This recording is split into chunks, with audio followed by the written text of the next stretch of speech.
Hello सबैजनालाई नमस्कार है फेरि पनि मेरो अर्को भिडियोमा स्वागत छ है।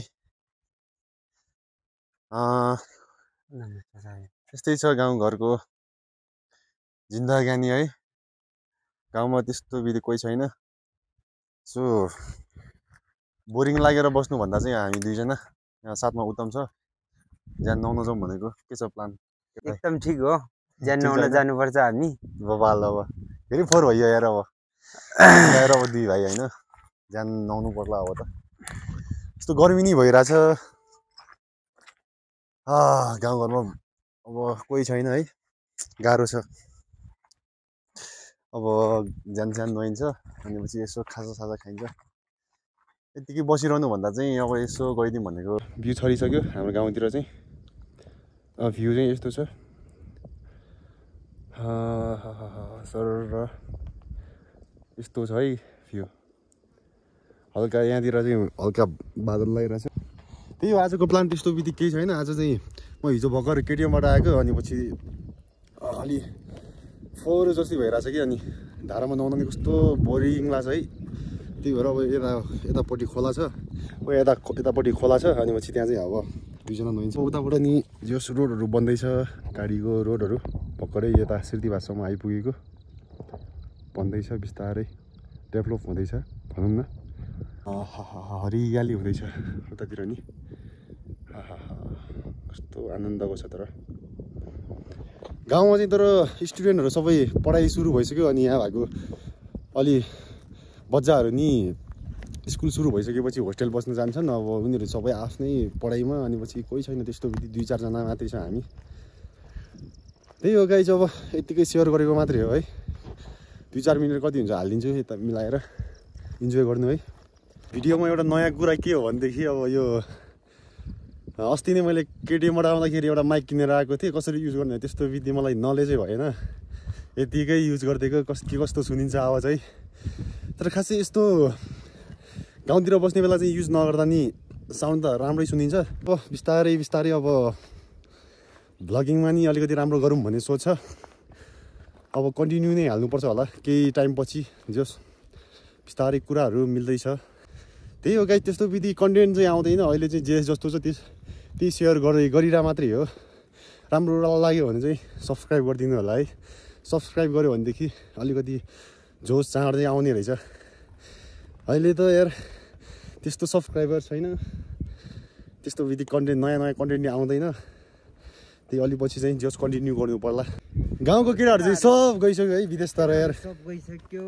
अब त्यही हो, अब हामी पनि अब बिस्तारै अब यसो बाहिरतिर जाने यसो सोच छ, प्लान छ। त्यस्तै जानु पर्ला है। नेपालमा बसेर कामै छैन भन्दा नि अलिकति केही कुरामा अलि राम्रोसँग रिसर्च गरेर इन्भेस्ट गर्यो भने चाहिँ अलिकति केही होला। तर पनि जस केही समय अगाडि चाहिँ हाम्रो केटाहरू चाहिँ टन्नै थियो, अनि बेलुकाको मतलब 4-5 बजिसकेपछि यता हामी बेलुका भएपछि भलिबल खेल्थ्यो। अब रमाइलै हुन्थ्यो। अब चाहिँ भलिबल खेल्ने मान्छे चाहिँ कोही छैन भने केटाहरू त सबै बाहिर गइसक्यो है। त्यही भएर अलिक बोरिङ चाहिँ लाग्छ जोस केटाहरू नहुँदा चाहिँ।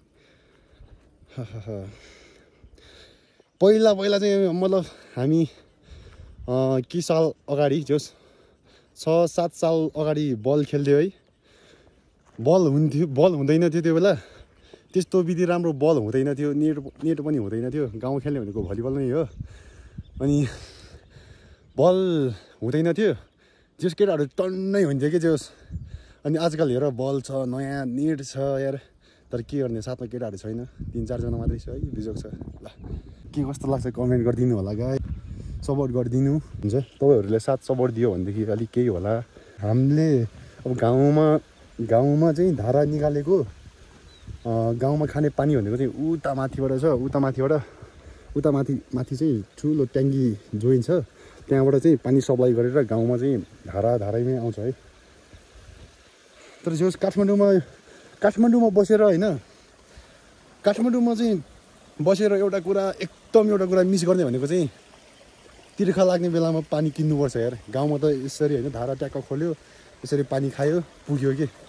फिल्टर मिनरल वाटर केही चाहिँदैन, एकदम अर्ग्यानिक, एकदम सफा होइन।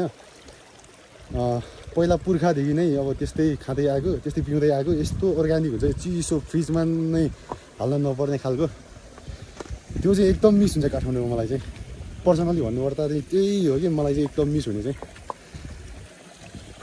पानी त्यस्तो बित्ति ठुलो छैन अब नुहाउनु पर्ला एकैछिन ट्याक्क लगाएर गर्मी नै भइरहेछ मौसम चाहिँ जस यस्तो बबाल छ है घाम लागिरहेछ अहिले चाहिँ नुहाउने बेला ठ्याक्क हुन्छ त्यही हो गाइस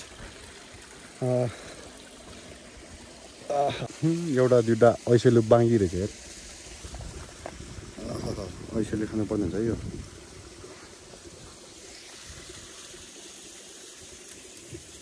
ज्यान यहीँ नुहाउने भनेको यहीँ ऐसेलु रहेछ होइन तपाईँहरू को खानु भएको छ यस्तो ऐसेलु है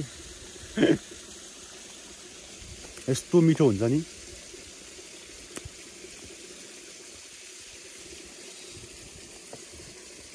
गाई चाहिँ ऐसेलु जम्मा हुँदैछ है अब खासमा चाहिँ ज्यान नआउने भनेर निस्केको हो नि त ऐसेलु खाना भनेर निस्केको चाहिँ होइन तर पनि के गर्ने गाउँ पाउने भनेको होइन स्पेसली पाउने भनेको आजकलको सिजनमा चाहिँ ऐसेलु काफलहरू नै हो जस खाइन्छ मजाले यहाँ एउटा रहेछ